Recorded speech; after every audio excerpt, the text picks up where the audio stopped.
السلام عليكم ورحمة الله وبركاته. أهلا وسهلا فيكم على قناة مهارات حياتية. كيفكم؟ كيف حالكم؟ يا رب تكونوا بخير وبصحة وبعافية وسلام. اليوم جيناكم فيديو جديد، وهذا الفيديو يتحدث عن طريقة صيد الحمام من خلال نصب الفخ بطريقة سهلة وبسيطة.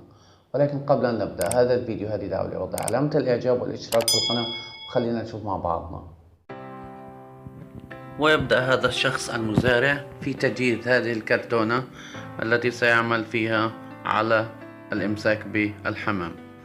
يقوم الآن بعمل شق داخل هذه الكرتونة، وأيضا يقوم بعمل الفتحة الأخرى من الناحية اليمنى، وأيضا سيعمل على فتح أيضا من الجهة اليسرى بهدف إنشاء بوابة كما نرى أمامنا.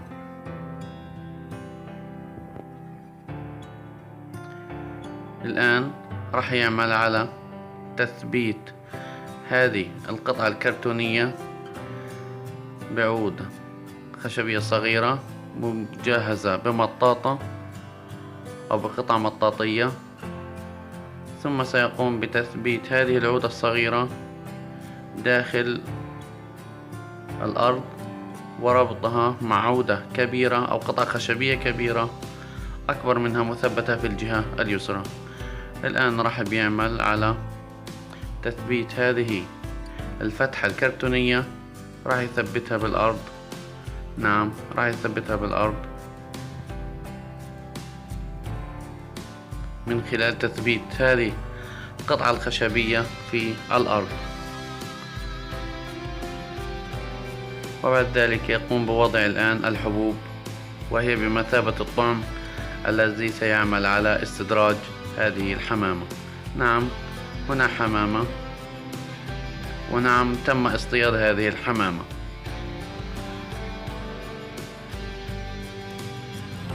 لاحظ سعادة هذا الصياد بإمساكه الحمامة وفرحته بها.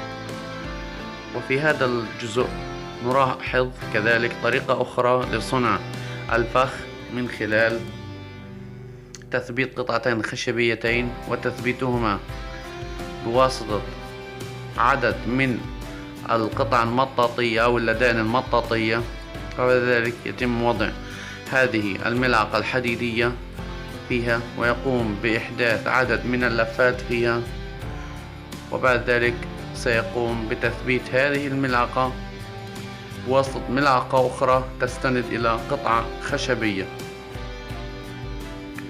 لمشاهدة المزيد من هذه الفيديوهات القيمة عن صيد الحمام والطيور، برجاء الاشتراك في قناتنا لتصلكم جديد فيديوهاتنا التي تعلمك مهارة الصيد بأبسط الطرق المختلفة.